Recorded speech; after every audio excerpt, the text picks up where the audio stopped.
Hey church, happy Wednesday. This is the Daily Dose. We're jumping right in.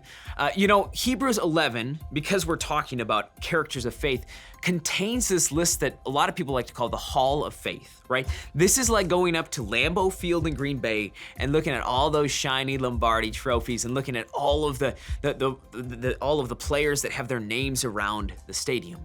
See, in this chapter, we're gonna see names like Abraham, right? The father of our faith, and Sarah, or Jonah. We know Jonah, right? Or Moses, or Samson, or King David. But I want you to check who's listed in verse 31.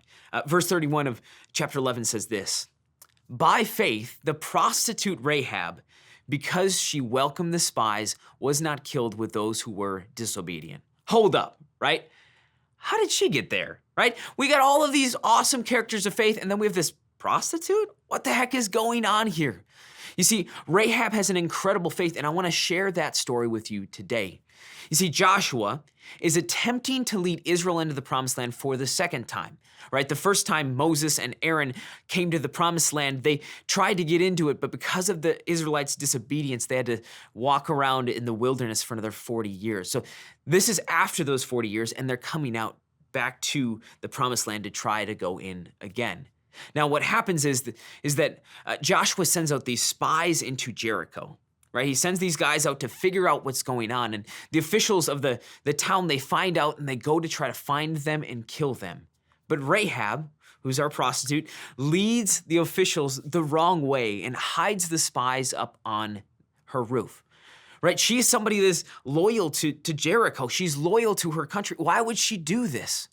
Well, we see a picture of that in Joshua 2, 9 through 11. We see this really cool moment where she goes up on the roof, and you can almost picture this conversation with the spies, and where the spies are like, "Why did you save us? Why did you protect us?"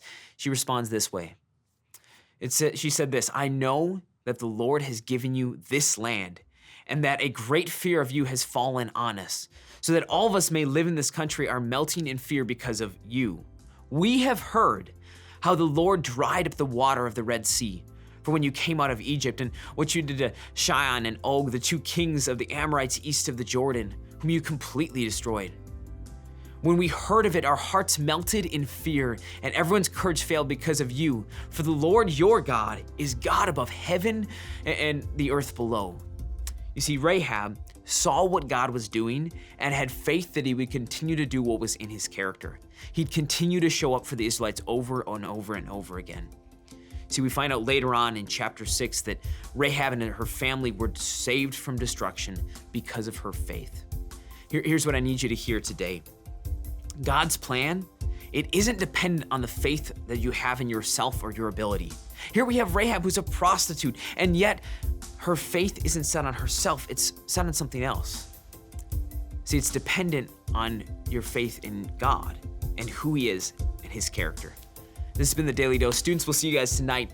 The rest of you will see you tomorrow on the Daily Dose.